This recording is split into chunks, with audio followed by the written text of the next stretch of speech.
നമസ്കാരം, ഞാൻ സദാശിവൻ. ചലഞ്ചർ ആപ്പിൻ്റെ മറ്റൊരു വീഡിയോയിലേക്ക് ഏവർക്കും സ്വാഗതം.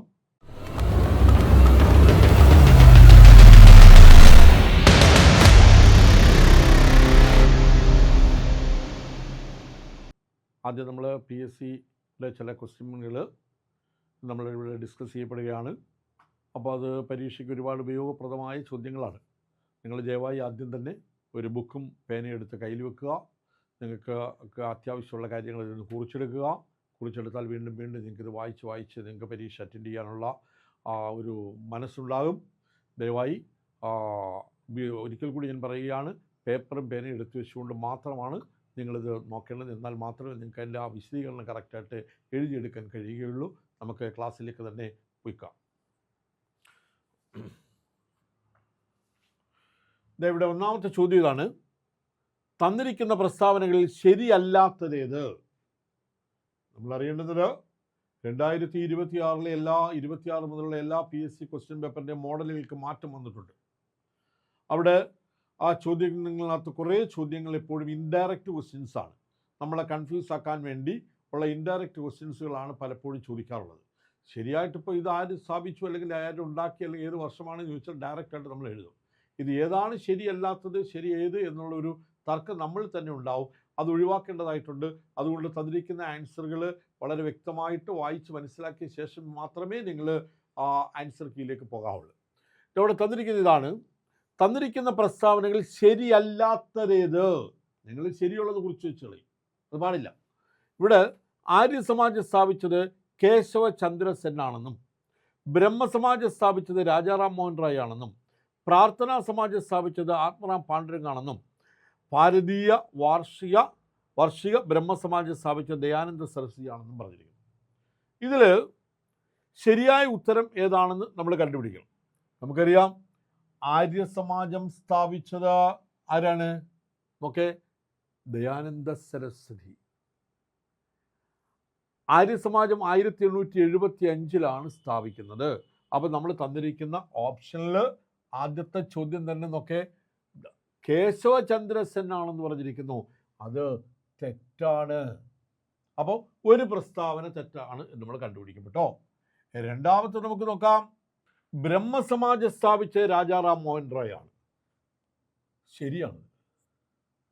പ്രാർത്ഥനാ സമാജം സ്ഥാപിച്ചത് ആത്മറാം പാണ്ഡുരംഗാണ്. ഭാരതീയ വാർഷിക ബ്രഹ്മസമാജം ദയാനന്ദ സരസ്വതിയാണ്, അത് തെറ്റാണ്. നോക്കാം, പറഞ്ഞിരിക്കുന്നതെല്ലാം കറക്റ്റാണോ എന്നൊന്നുകൂടി നമുക്ക് നോക്കിക്കളയാം. അവിടെ നോക്കേ, കേശവചന്ദ്ര സെനാണ് ഭാരതീയ ബ്രഹ്മസമാജം സ്ഥാപിച്ചത്. രാജാറാം മോഹൻ റായ് സ്ഥാപിച്ചത് ഏതാണ്? ബ്രഹ്മസമാജമാണ്. ഇന്ത്യയുടെ പുനരുജ്ജീവനത്തിൻ്റെ പിതാവെന്നാണ് രാജാറാം മോഹൻ റായ് അറിയപ്പെടുന്നത്. നേരത്തെ പറഞ്ഞു, ആര്യസമാജം 1875 ദയാനന്ദ സരസ്വതി സ്ഥാപിക്കുന്നു. വേദങ്ങളിലേക്ക് മടങ്ങുക എന്നതാണ് അതിൻ്റെ മുദ്രാവാക്യം. അപ്പോൾ അവിടെ 3 ചോദ്യങ്ങൾ കിട്ടി നമുക്ക്. ഇത് സ്ഥാപിച്ചത് ദയാനന്ദ സരസ്വതിയാണ്, 1875 വേദങ്ങളിലേക്ക് മടങ്ങുക എന്ന ഒറ്റ ചോദ്യത്തിൽ തന്നെ 3 ഉത്തരം നമുക്ക് കിട്ടിയിരിക്കുകയാണ്. അതുകൊണ്ട് കേശവചന്ദ്ര സെനാണ് ഭാരതീയ ബ്രഹ്മസമാജം സ്ഥാപിക്കുന്നത്. രാജാറാം മോഹൻ റായ്യുടെ അനുയായിയാണ് അദ്ദേഹം. ബ്രഹ്മസമാജം ആണ് സ്ഥാപിച്ചിരിക്കുന്നത് അദ്ദേഹം. ഇന്ത്യയുടെ പുനരുജ്ജീവനത്തിൻ്റെ പിതാവെന്നാണ് രാജാറാം മോഹൻ റായ് അറിയപ്പെടുന്നത്. ഇന്ത്യയുടെ പുനരുജ്ജീവനത്തിൻ്റെ പിതാവ് എന്നാണ് അറിയപ്പെടുന്നത്. ദേവേന്ദ്രനാഥ് ടാഗോർ എന്ന് പറഞ്ഞ് രവീന്ദ്രനാഥ് ടാഗോറിൻ്റെ പിതാവാണ്. അതുപോലെ തന്നെ ആത്മറാം പാണ്ഡുരംഗാണ് പ്രാർത്ഥനാ സമാജം സ്ഥാപിച്ചിരിക്കുന്നത്. 1867 ഇത് നമ്മൾ കുറിച്ചെടുത്ത് പഠിക്കുമ്പോഴത്തേക്ക് നമുക്ക് ഏറ്റവും കുറഞ്ഞതെന്ന് പറഞ്ഞിരിക്കുന്നത് ഒരു 8-10 ഉത്തരം ഈ ഒറ്റ ചോദ്യത്തിന് തന്നെ നമുക്ക് കിട്ടുകയാണ്. ഇതിൻ്റെ എക്സ്പ്ലനേഷൻ നമുക്ക് കിട്ടുകയാണ്. അപ്പോൾ ഇതിലേതെങ്കിലും ഒരെണ്ണം മാറിയോ തിരിഞ്ഞോ നമ്മുടെ പരീക്ഷയ്ക്ക് ചോദിക്കാൻ സാധ്യതയുണ്ട്. അപ്പോൾ നമുക്ക് തെറ്റേതാണ് ശരി ഏതാണ് എന്ന് കണ്ടുപിടിക്കുവാൻ നമുക്ക് വളരെ എളുപ്പമായിരിക്കും. നമ്മുടെ അടുത്ത ചോദ്യത്തിലേക്ക് കടക്കപ്പെട്ടത് നോക്കാം. മലയാള ഭാഷയ്ക്ക് ശ്രേഷ്ഠ ഭാഷാ പദവി ലഭിച്ച വർഷം. ഓക്കെ, 2000 വർഷങ്ങളിൽ കൂടുതൽ പഴക്കമുള്ള ഭാഷകൾക്ക് കേന്ദ്ര സർക്കാർ അംഗീകാരം നൽകുകയാണ്. അത്തരത്തിലുള്ള ഒരു അംഗീകാരമാണ് ശ്രേഷ്ഠ ഭാഷാ പദവി. അപ്പോൾ ശ്രേഷ്ഠ ഭാഷാ പദവി ലഭിച്ച വർഷം ആണ് ചോദിച്ചിരിക്കുന്നത്. മലയാളത്തിൽ ലഭിച്ചിരിക്കുന്നത് 2013. കുറേ ഉണ്ടെങ്കിൽ ഞാൻ കുറച്ച് മാത്രമേ ഇവിടെ പറയുന്നുള്ളൂ, നമുക്ക് അത്യാവശ്യമുള്ളത് മാത്രമേ പറയുന്നുള്ളൂ. തമിഴിന് 2004 സംസ്കൃതത്തിന് 2005 മലയാളത്തിന് 2013 കന്നഡ 2008, ആസാമീസ്, മറാത്തി, പാലി, പ്രാകൃത്, ബംഗാളി എന്നീ ഭാഷകൾക്ക് 2024 ശ്രേഷ്ഠ ഭാഷാ പദവി ലഭിക്കുന്നത്. ഇത് നിരവധി വർഷം ചോദിച്ചിട്ടുള്ള ചോദ്യമാണിത്. ഒന്നുകിൽ മലയാളത്തിന് ചോദിച്ചിട്ടുണ്ട്, സംസ്കൃതത്തിന് ചോദിച്ചിട്ടുണ്ട്, തമിഴിന് ചോദിച്ചിട്ടുണ്ട്. പിന്നെ ഒടുവിൽ ചോദിച്ചിരിക്കുന്ന 2024 ശ്രേഷ്ഠ ഭാഷാ പദവി അംഗീകാരം ലഭിച്ച ഭാഷ ഏത് എന്ന് പറഞ്ഞുകൊണ്ട് ഏതെങ്കിലും ഒരു ഭാഷ, മറാത്തിയോ പാലിയോ പ്രാകൃതോ ബംഗാളി ഏതെങ്കിലും ഒന്നുണ്ടാവും. അപ്പോൾ നമ്മൾ തിരഞ്ഞെടുത്തെഴുതുക. ഇവിടെ ചോദ്യത്തിൻ്റെ ഉത്തരവെന്ന് പറഞ്ഞിരിക്കുന്ന ഏതാണ്? 2013 2013 മലയാള ഭാഷയ്ക്ക് ശ്രേഷ്ഠ ഭാഷാ പദവി ലഭിക്കുന്നത്. അടുത്ത ചോദ്യം, 2026 ഏഷ്യൻ ഗെയിംസിന് വേദിയാകുന്ന രാജ്യം ഏത് എന്നാണ്. നമുക്ക് നോക്കാം. 2026 ഏഷ്യൻ ഗെയിംസിൻ്റെ വേദിയാകുന്ന രാജ്യം 4 ഓപ്ഷൻസ് അവർ തന്നിട്ടുണ്ട്. India, Japan, China, Pakistan. 2026 ജപ്പാനിലാണ് ഏഷ്യൻ ഗെയിംസ് നടക്കുന്നത്. 1951 ന്യൂഡൽഹിയിൽ ഏഷ്യൻ ഗെയിംസ് നടക്കുന്നത്. 2018 ഇന്തോനേഷ്യയിലെ ജക്കാർത്തയിൽ. 2022 ഹാങ്ചൗ, ചൈന. 2026 ഐച്ചി പ്രീഫെക്ചർ, ആ നഗരത്തിൻ്റെ പേരാണ്. ഐച്ചി പ്രീഫെക്ചർ എന്നത് ജപ്പാനിലെ ആ നഗരത്തിൻ്റെ പേരാണ്. അവിടെ വെച്ചാണ് നടക്കുന്നത്. 82 ന്യൂഡൽഹിയിലാണ്. അപ്പോൾ 1982 ന്യൂഡൽഹിയിലാണ് ഈ ഏഷ്യൻ ഗെയിംസ് നടന്നത്. 2026 നടക്കുന്ന ജപ്പാനിലാണ്. 22 ചൈനയിലായിരുന്നു. 18 ഇന്തോനേഷ്യയിലാണ്. ഇതാണ് അതിൻ്റെ ഉത്തരം. അടുത്ത് നോക്കാം. ഏറ്റവും കൂടുതൽ തവണ പാർലമെന്റിൽ കേന്ദ്ര ബഡ്ജറ്റ് അവതരിപ്പിച്ച വ്യക്തി ആര്? നമ്മൾ പലപ്പോഴും നമുക്കറിയാം, നമ്മുടെ ഇപ്പോഴത്തെ കേന്ദ്ര ധനകാര്യമന്ത്രി നിർമ്മല സീതാരാമനുണ്ട്. അറിയപ്പെടുന്ന വ്യക്തിയായിരുന്നു ശ്രീ മൻമോഹൻ സിംഗ്. ചിദംബരമുണ്ട്, മൊറാർജി ദേശായി ഉണ്ട്, ഇങ്ങനെ പലരും ഉണ്ട്. ഇവിടെ ഏറ്റവും കൂടുതൽ പ്രാവശ്യം കേന്ദ്ര ബഡ്ജറ്റ് പാർലമെന്റിൽ അവതരിപ്പിച്ച വ്യക്തി ശ്രീ മൊറാർജി ദേശായി ആണ്. 10 തവണയാണ്. മൊറാർജി ദേശായിയുടെ വേറൊരു പ്രത്യേകത, 1969 കേന്ദ്ര ധനകാര്യമന്ത്രിയായിരുന്ന വ്യക്തിയാണ്. അത് കഴിഞ്ഞതിന് ശേഷം പിന്നെ ഇങ്ങോട്ട് വന്ന് ഏറ്റവും ഒടുവിൽ അദ്ദേഹം വന്നതിന് ശേഷം തുടർച്ചയായിട്ട് 10 വർഷം 10 പ്രാവശ്യം, പലപ്പോഴായി 10 പ്രാവശ്യം അവതരിപ്പിച്ചിട്ടുണ്ട്. മൻമോഹൻ സിംഗ് 6 പ്രാവശ്യമാണ് അവതരിപ്പിച്ചത്. പി ചിദംബരം 9 പ്രാവശ്യവും നിർമ്മല സീതാരാമൻ 9 പ്രാവശ്യവും അവതരിപ്പിച്ചു. ഇപ്പോഴത്തെ കേന്ദ്രമന്ത്രിയായ നിർമ്മല സീതാരാമൻ്റെ 9ാമത്തെ ബഡ്ജറ്റാണ് ഇപ്പോൾ അവതരിപ്പിക്കപ്പെട്ടത്. ഓക്കെ. 2025 വയലാർ അവാർഡ് നേടിയ തപോമയുടെ അച്ഛൻ എന്ന നോവൽ എഴുതിയത് ആര്? ഓക്കെ. 2025 വയലാർ അവാർഡ് നേടിച്ചിരിക്കുന്ന പുസ്തകത്തിൻ്റെ പേര് ചോദ്യത്തിൽ തന്നെ പറഞ്ഞിട്ടുണ്ട്. തപോമയുടെ അച്ഛൻ എന്ന നോവലാണ്. ഇവിടെ തന്നിരിക്കുന്ന ആ ഉത്തരങ്ങളിൽ GR Indugopan, E Santhosh Kumar, EN Sheeja, KG Sankara Pillai. ഇവിടെ 2024 അശോകൻ ചെരുവിലാണ് കിട്ടിക്കുന്നത്. എന്നാൽ 2025 വന്നിരിക്കുന്നത് E സന്തോഷ് കുമാറിനാണ്. E സന്തോഷ് കുമാറിനെ തപോമയുടെ അച്ഛൻ എന്ന നോവലിനാണ് 2025 വയലാർ അവാർഡ് ലഭിക്കുന്നത്. വയലാർ അവാർഡ് ആരംഭിക്കുന്നത് 1977 ഒക്ടോബർ 27-ാം തീയതിയാണ്. 1977 മുതലാണ്. എല്ലാ വർഷവും ഒക്ടോബർ 27-ാം തീയതിയാണ് നൽകുന്നത്. വയലാറിൻ്റെ ചരമദിനമായ ഒക്ടോബർ 27-നാണ് കൊടുക്കുന്നത്. ഇതിൻ്റെ അവാർഡ് തുക എന്ന് പറഞ്ഞിരിക്കുന്നത് 1 ലക്ഷം രൂപയാണ്. 2024 അശോകൻ ചെരുവിലിൻ്റെ കാട്ടൂർക്കടവ് എന്ന കൃതിക്കും 2023 ശ്രീകുമാരൻ തമ്പിക്ക് ജീവിതം ഒരു പെൻഡുലം എന്ന കൃതിക്കും 2022 S ഹരീഷിന്റെ മീശ എന്ന കൃതിക്കുമാണ് ലഭിക്കുന്നത്. 2025 തപോമയുടെ അച്ഛൻ എന്ന കൃതിക്ക് ഏത് അവാർഡ് ലഭിക്കുന്നത്? വയലാർ അവാർഡ് ലഭിക്കുന്നത്. ഓക്കെ. ഇവിടെ നമ്മൾ ആ പറഞ്ഞ പിന്നീട് ആ ഓപ്ഷനകത്ത് തന്നിരിക്കുന്ന ആ ചിലരുടെ പുസ്തകങ്ങളെക്കുറിച്ച് പറയുന്നുണ്ട്.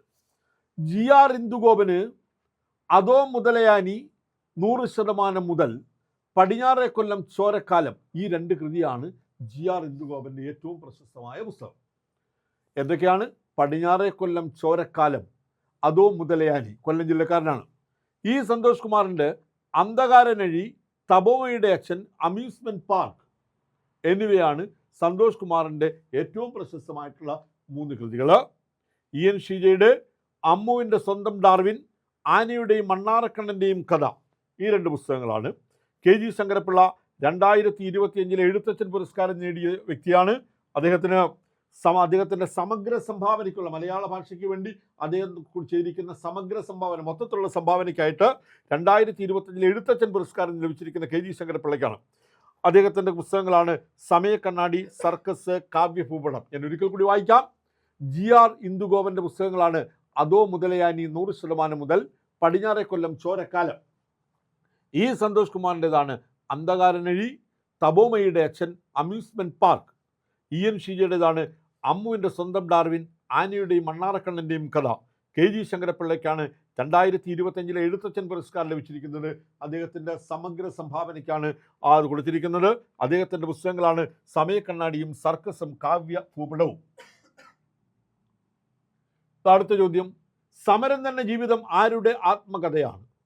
കേരളത്തിലെ പ്രധാനപ്പെട്ട 4 വ്യക്തികളുടെ പേരാണ് ഇവിടെ നൽകിയിരിക്കുന്നത്. 1 Shri EMS Namboodiripad, 2 EK Nayanar, 3 VS Achuthanandan, 4 MK Sanu. A EMS, B EK Nayanar, C VS Achuthanandan, D MK Sanu. സമരം തന്നെ ജീവിതം എന്ന പുസ്തകം എഴുതിയത് VS അച്യുതാനന്ദനാണ്.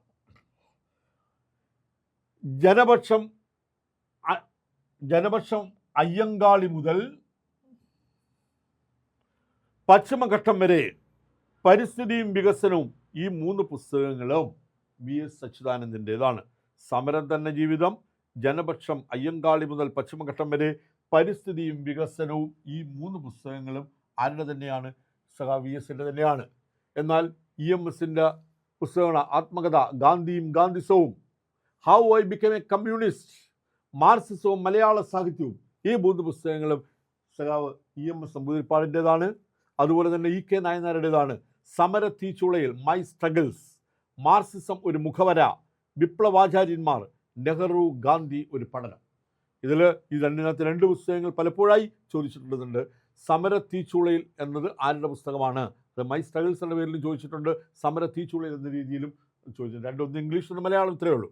സമര തീച്ചുളയിൽ EK നായനാർ, മാർക്സിസം ഒരു മുഖവര, EK നായനാർ, വിപ്ലവാചാര്യന്മാർ, EK നായനാർ, നെഹ്റു ഗാന്ധി ഒരു പഠനം. MK സാനുവിൻ്റെ ചങ്ങമ്പുഴ കൃഷ്ണമുള്ള നക്ഷത്രങ്ങളുടെ സ്നേഹഭാജനം, കർമ്മഗതി, രാജവീതി, പ്രഭാത ദർശനം എന്നിവയാണ് MK സാനുവിൻ്റെ പ്രധാനപ്പെട്ട കൃതികൾ. പരീക്ഷയ്ക്ക് ചോദിച്ചിട്ടുള്ള പുസ്തകങ്ങൾ മാത്രമേ നമ്മളിവിടെ രേഖപ്പെടുത്തിയിട്ടുള്ളൂ. നോക്കെ, താഴെ കൊടുത്തിരിക്കുന്ന പ്രസ്താവനകളിൽ ശരിയായത് ഏതാണ്? നേരത്തെ നമ്മൾ ശരിയല്ലാത്തത് ഏത് എന്നായിരുന്നു. ഇവിടെ വന്നിരിക്കുന്നത് ശരിയായത് ഏത് എന്നാണ്. നോക്കെ, ഭരണഘടനാ നിർമ്മാണ സമിതിയുടെ സ്ഥിരം അധ്യക്ഷനായിരുന്നു ഡോക്ടർ രാജേന്ദ്ര പ്രസാദ്. ഭരണഘടനാ കരട് രൂപീകരണ സമിതിയുടെ അധ്യക്ഷനായിരുന്നു ഡോക്ടർ BR അംബേദ്കർ. ഭരണഘടനയുടെ ആമുഖം എഴുതിയത് ജവഹർലാൽ നെഹ്റുവാണ്. ഭരണഘടന അംഗീകരിക്കപ്പെട്ടത് 1950 ജനുവരി 26. ഈ ചോദ്യം ഒന്ന് തിരിച്ചായിരുന്നു എങ്കിൽ പ്രസ്താവനകളിൽ ശരിയല്ലാത്തതേത് എന്നാക്കുകയാണെങ്കിൽ, അവിടെ നോക്കെ, ശരിയായത് പറയുകയാണെങ്കിൽ ആദ്യത്തെ 3 ശരിയാ, ശരിയല്ലാത്തത്, ഓക്കെ, ശരിയല്ലാത്തത് എന്നാക്കുകയാണെങ്കിൽ ഇതാണ് 4മത്തതാണ് ശരിയല്ലാത്തത്. അംഗീകരിക്കപ്പെട്ടതും വ്യത്യാസം വരുന്നുണ്ട്. അവിടെ നോക്കണം എന്താണെന്നത്. അംഗീകരിക്കപ്പെട്ട 49 നവംബർ 26 പക്ഷേ നിലവിൽ വന്നത് 50 ജനുവരി 26. അപ്പോൾ അവിടെ ശ്രദ്ധിച്ചോണം, ഭരണഘടന നിലവിൽ വന്നത് 1950 ജനുവരി 26, ഭരണഘടന അംഗീകരിക്കപ്പെട്ടത് 49 നവംബർ 26. അപ്പം നോക്കേ, നമ്മൾ തിരിച്ച് ആ ക്വസ്റ്റ്യൻ ആദ്യത്തെ പോലെ താഴെ തന്നിരിക്കുന്ന പ്രസ്താവനകളിൽ ശരിയായത് ഏതാണെന്ന് ചോദിക്കുകയാണെങ്കിൽ 1, 2, 3 ശരിയാണ്. ഭരണഘടനാ നിർമ്മാണ സമിതിയുടെ സ്ഥിരം അധ്യക്ഷനായിരുന്നു ഡോക്ടർ രാജേന്ദ്ര പ്രസാദ്, ശരിയാണ്. ഭരണഘടനാ കരട് രൂപീകരണ സമിതിയുടെ അധ്യക്ഷനായിരുന്നു ഡോക്ടർ BR അംബേദ്കർ, ശരിയാണ്. ഭരണഘടനയുടെ ആമുഖം എഴുതിയത് ജവഹർലാൽ നെഹ്റുവാണ്, അത് 3 ശരിയാണ്. പക്ഷേ ഭരണഘടന അംഗീകരിക്കപ്പെട്ടത് എന്ന് പറഞ്ഞിരിക്കുന്നതാണ് തെറ്റിയിരിക്കുന്നത്. അതുകൊണ്ട് തന്നെ ആ ചോദ്യത്തിനകത്ത് നമ്മൾ ഓൾട്ടറേഷൻ വരുത്തിയതാണ്. ആ ചോദ്യം അതുകൊണ്ട് ഞാൻ പറഞ്ഞു ബുക്കും പേന എടുത്തോളം എന്ന് പറഞ്ഞു, അതുകൊണ്ടാണ് പറഞ്ഞത്. ആ തിരിച്ചും മറിച്ചും വരാം, അത് ഓർത്തിരിക്കുക.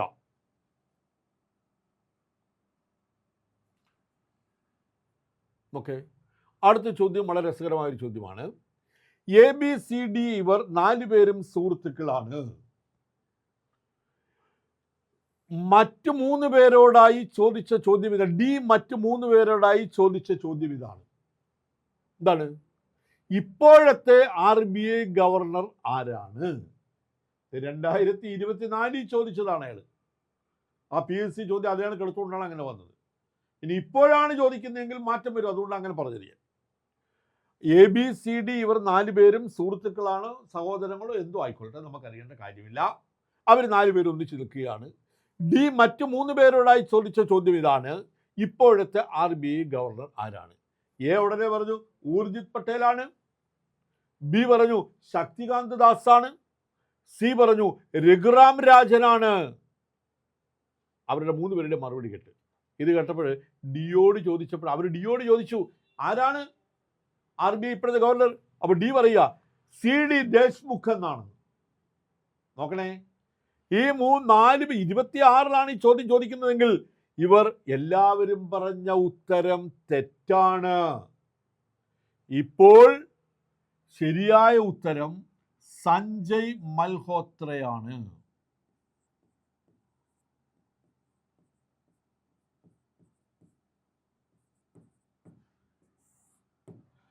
ഇപ്പോൾ സഞ്ജയ് മൽഹോത്രയാണ് റിസർവ് ബാങ്കിൻ്റെ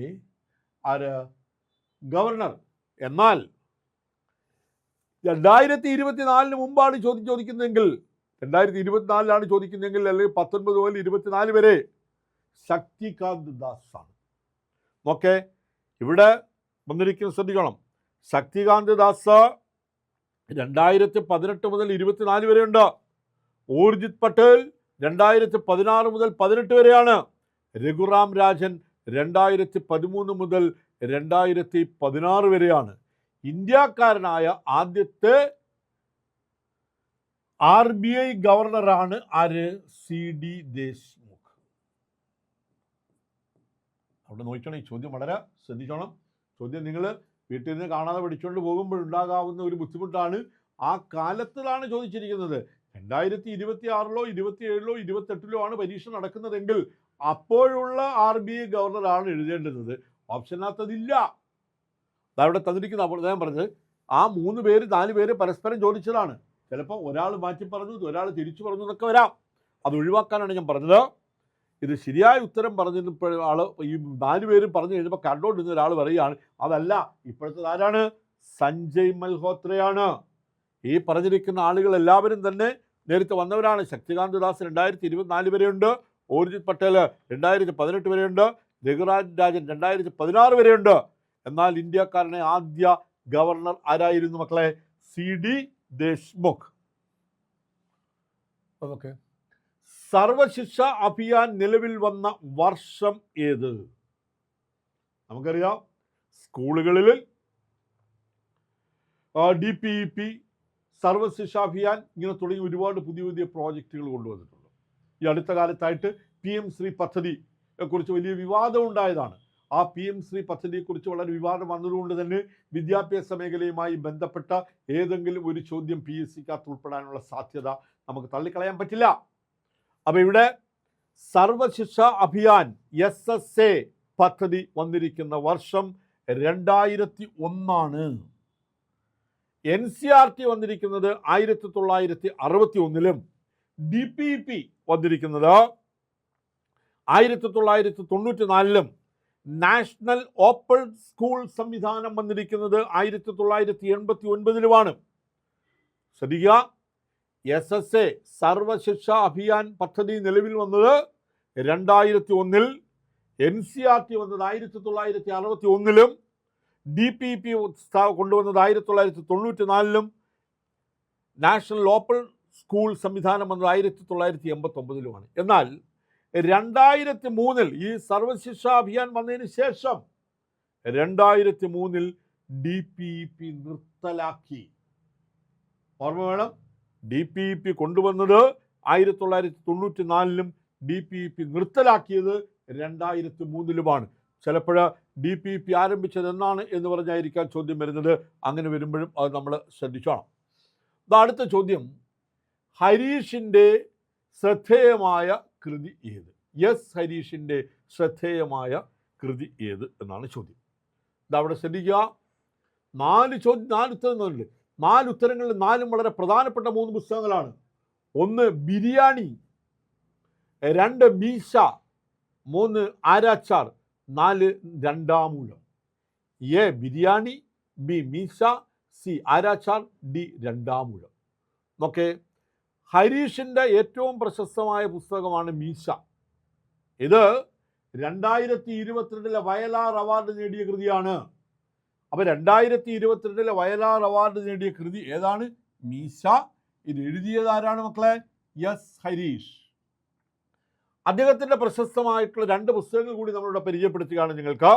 1 രസവിദ്യയുടെ ചരിത്രം, രണ്ടാമത്തത് ആദം. അപ്പം മീശ, രസവിദ്യയുടെ ചരിത്രം, ആദം എന്നിവ ഹരീഷിൻ്റെതാണ്. സന്തോഷ് ശശികാനത്തിൻ്റെതാണ് ബിരിയാണി, ശ്വാസം, കൊമാല, നരനായും പറവയായും, ഒരു പിടി ഗോതമ്പ്. ഈ 5 കൃതികളാണ് നമ്മൾ സന്തോഷ് ശശികാനത്തിൻ്റെതായി ഇപ്പം നിങ്ങളുടെ മുന്നിൽ അവതരിപ്പിക്കുന്നത്. 1 ബിരിയാണി, 2 ശ്വാസം, 3 കൊമാല, 4 നരനായും പറവയായും, ഒരു പിടി ഗോതമ്പ്. അപ്പോൾ ഒന്നുകൂടെ ശ്രദ്ധിക്കുക, ഹരീഷിൻ്റെ ഏറ്റവും പ്രശസ്തമായ കൃതി ഏതാണ് മക്കളെ? മീശയാണ്. അത് 2022 വയലാർ അവാർഡ് നേടിയ കൃതിയാണ്. ആരാച്ചാർ, രണ്ടാമൂഴം, ബിരിയാണി ആരുടേതാണെന്ന് പറഞ്ഞു? സന്തോഷ് ശശികാനത്തിൻ്റെതാണെന്ന് പറഞ്ഞു. ഇവിടെ കൃഷ്ണപ്രസാദിൻ്റെ കൃതിയാണ് ആരാച്ചാർ. തോൽനിലം, ഇടപ്പൊങ്ങിലപ്പുഴകൾ ഇവ ഇത്രയും കൃഷ്ണപ്രസാദിൻ്റെ പുസ്തകമാണ്. MT വാസുദേവൻ നായരുടെ പുസ്തകമായിരുന്നു രണ്ടാമൂഴം. അത് ഒരുപാട് പ്രാവശ്യം ചോദിച്ചിട്ടുള്ള ചോദ്യമാണ്. രണ്ടാമൂഴം എഴുതിയതാര് എന്ന് മാത്രമല്ല, രണ്ടാമൂഴം ഏത് കഥയെ അടിസ്ഥാനപ്പെടുത്തിക്കൊണ്ടാണ് MT രണ്ടാമൂഴം എഴുതിയിട്ടുള്ളത്? മഹാഭാരത കഥയെ ആസ്പദമാക്കിയിട്ടുള്ള ഒരു നോവലായിരുന്നു രണ്ടാമൂഴം. അതിൻ്റെ മുഖ്യ കഥാപാത്രം ഭീമൻ ആയിരുന്നു. നാലുകെട്ട്, കാലം, അസുരവിത്ത് ഇവയെല്ലാം MT വാസുദേവൻ നായരുടെ കൃതിയാണ്. നോക്കുക, MT വാസുദേവൻ നായരുടെ 4 പുസ്തകങ്ങളാണ് നമ്മളുടെ പരിചയപ്പെടുത്തിയിരിക്കുന്നത്. 1 രണ്ടാമൂഴം, 2 നാലുകെട്ട്, 3 കാലം, 4 അസുരവിത്ത്. ഓക്കെ, താഴെ തന്നിരിക്കുന്നതിൽ ശരിയല്ലാത്ത പ്രസ്താവന കണ്ടുപിടിക്കുക. ഈ ഒരു ക്വസ്റ്റ്യൻ പഠിക്കുന്ന ഒരാളിന് നിർബന്ധമായും ലാസ്റ്റ് ഗ്രേഡിനൊക്കെ സംബന്ധിച്ചിടത്തോളം ഒരു ക്വസ്റ്റ്യൻ ഉറപ്പാണ്, 1 മാർക്ക് ഉറപ്പാണ്. കാരണം 14 ജില്ലകളുടെ രൂപീകരണം സംബന്ധിച്ചുള്ള ഒരു കോഡ് നമ്മളിപ്പോൾ പറയും. ആ കോഡ് നിങ്ങൾ ശ്രദ്ധിച്ചാൽ നിങ്ങൾക്ക് മനസ്സിലാവും. ഇതവിടെ നോക്കേ, എറണാകുളം ജില്ല രൂപീകരിച്ചത് 1956 ഇടുക്കി ജില്ല രൂപീകരിച്ചത് 1972 വയനാട് ജില്ല രൂപീകരിച്ചത് 1982 56 5 ജില്ലകൾ രൂപീകരിച്ചത്. ഏതെന്നൊന്നും പ്രത്യേകിച്ച് പറഞ്ഞിട്ടില്ല. അത് വളരെ ശ്രദ്ധിക്കേണ്ട കാര്യമാണ്. ഇവിടെ താഴെ തന്നിരിക്കുന്നതിൽ ശരിയല്ലാത്ത പ്രസ്താവന. അപ്പോൾ നമുക്ക് നോക്കാം, എറണാകുളം ജില്ല രൂപീകരിച്ചത് 56 അല്ലയോ എന്ന് ആദ്യം തന്നെ നമുക്കൊന്ന് നോക്കാം. ഓരോ ജില്ലയും രൂപീകരിച്ച് നോക്കാം. ഇതാണ് ഒരു ജില്ലാ കോഡാണ് ഞാൻ വായിക്കാൻ പോകുന്നത്. 49 കൊമ്പന്മാർ തൃതീയ കോട്ടയിൽ 57 കണ്ണുള്ള കോഴികളുമായി ആലാപ്പാലയിലെത്തി. 58 കുളങ്ങളിൽ ഇറങ്ങി 69 മല ചവിട്ടി 72 ഇടങ്ങളിലായി നിന്നപ്പോൾ 80, 82, 84 എന്ന് വബാ കസറി. ഒന്നും മനസ്സിലാവില്ല നമുക്ക്. ആദ്യം സംഖ്യകളെല്ലാം നമ്മൾ ഓർത്തിരിക്കാൻ പഠിക്കുക. ഓക്കെ, ഓർഡറിൽ ഓർത്തി ചില ഫോൺ നമ്പറുകളൊക്കെ നമ്മൾ ഓർത്തിരിക്കും. ആദ്യത്തെ നമ്പർ എന്ന് പറഞ്ഞിരിക്കുന്നത് 49 495758 495758. 5758 6972 6972. പിന്നെ നമുക്ക് കണ്ട് 80 82 84. ഇതെന്ന മൂന്ന് നമുക്ക് ഓർത്തിരിക്കാൻ എളുപ്പ അടുത്തടുത്ത നമ്പേഴ്സാണ്. 57 58 നമുക്ക് പറ്റും. 60 അപ്പം മൊത്തം പറ്റും. നോക്കേ 49 57 58 69 72 80 82 84. ഓക്കെ 49 കൊമ്പന്മാർ. കൊല്ലം, തൃശ്ശൂർ, തിരുവനന്തപുരം, കോട്ടയം. 4 ജില്ലകൾ പോയി. ഏതൊക്കെയാണ്? കൊല്ലം, തൃശ്ശൂർ, തിരുവനന്തപുരം, കോട്ടയം. 57 കണ്ണൂർ, കോഴിക്കോട്, ആലപ്പുഴ, പാലക്കാട്. അവിടെയും വന്നു. എത്ര എണ്ണം വന്നു? 57 കണ്ണൂര്, കോഴിക്കോട്, ആലപ്പുഴ, പാലക്കാട്. 58 എറണാകുളം വന്നു, കുളം വന്നു. പിന്നെയോ 69 മലപ്പുറം, 72 ഇടുക്കി,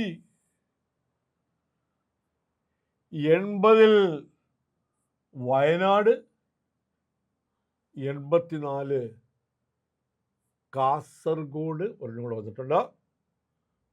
ഏതാണ് നമ്മൾ മിസ്സായി നോക്കി നമുക്ക്?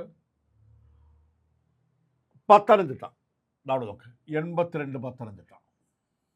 മവയെന്നേ ഉള്ളൂ. യെസ്. അവിടെ നോക്ക് 49 കൊമ്പന്മാർ.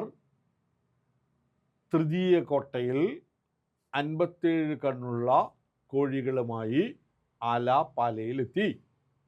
58 കുളങ്ങളിൽ ഇറങ്ങി 59 മല ചവിട്ടി 78 ഇടങ്ങളിലായി നിന്നപ്പോൾ 80 82 84 എന്ന് വബ കസറി. ആ സഖങ്ങളാണ് നമുക്ക് തെറ്റുന്നത്. നമുക്കറിയാം 49 കഴിഞ്ഞാൽ പിന്നെ 57 വരുന്നുള്ളൂ. 49 57 58 69 72 80 82 84. പല ഫോൺ നമ്പറുകളും നമ്മൾ ഓർത്തിരിക്കും. അവിടെ 2 4 6 8 10 12 14 16. ഈ 14ത്തെ ആദ്യത്തെ അറിഞ്ഞിട്ട് ബാക്കി 10 അക്കങ്ങൾ നിങ്ങൾ ഓർത്തിരുന്നു വെച്ചാൽ ആദ്യത്തെ ലെവൽ 4957586972 4957586972. അത്രയും വരുമ്പോൾ തന്നെ നമുക്ക് കിട്ടും. ഓക്കെ. അപ്പം 49 ഏതൊക്കെയാണ്? കൊല്ലം, തൃശ്ശൂർ, തിരുവനന്തപുരം, കോട്ടയം. കൊല്ലം, തൃശ്ശൂർ, തിരുവനന്തപുരം, കോട്ടയം. അപ്പോൾ അത് 3 നമ്മൾ ആലോചിച്ച് നോക്കി. ആദ്യത്തെ ആ 4 പറഞ്ഞിരിക്കുന്നത് തിരുവിതാംകൂറിലാണ്. 57 കണ്ണൂര്, കോഴിക്കോട്, ആലപ്പുഴ, പാലക്കാട്. 58 എറണാകുളം, 69 മലപ്പുറം, 72 ഇടുക്കി, 80 വയനാട്, 82 പത്തനംതിട്ട, 84 കാസർഗോഡ്. ഓക്കെ. അപ്പോൾ നമുക്ക് കിട്ടിയിരിക്കുന്ന ആൻസർ കിട്ടി. ഇതവിടെ നോക്കാം. അടുത്തത് യെസ്. അപ്പോൾ ഇത്രയുമാണ് നമ്മൾ ഈ വീഡിയോയിൽ തന്നിരിക്കുന്നത്. നമ്മൾ ഇതെടുത്ത് നോക്കുമ്പോൾ നിങ്ങൾ ബുക്കിനകത്ത് എഴുതിയ ശേഷം അതിൽ നിന്ന് വരാൻ സാധ്യതയുള്ള മൊത്തം ചോദ്യങ്ങൾ നമ്മൾ ഓരോ ചോദ്യത്തിൻ്റെ എക്സ്പ്ലനേഷൻ പറഞ്ഞപ്പോൾ എല്ലാം വളരെ വിശദമായി പറഞ്ഞിട്ടുണ്ട്. അത് വെച്ചിട്ട് നിങ്ങൾ തന്നെ ക്വസ്റ്റ്യൻ ഒന്ന് ഫ്രെയിം ചെയ്ത് നോക്കണം. നമ്മൾ തന്നിരിക്കുന്ന 10 12 ചോദ്യങ്ങളുടെ വിശദീകരണം വരുമ്പോൾ തന്നെ അതെടുക്കുമ്പോൾ തന്നെ ഏറ്റവും കുറഞ്ഞത് ഒരു 40 50 ചോദ്യങ്ങൾ നിങ്ങൾക്ക് അതിൽ കിട്ടിയിരിക്കും. കൃത്യമായി ഇത് പഠിക്കുക. ഉറപ്പായും ഇതിൽ നിന്നും 2 3 മാർക്കിൻ്റെ ചോദ്യങ്ങൾ ഉറപ്പായും ഉണ്ടായിരിക്കും. ഓക്കെ.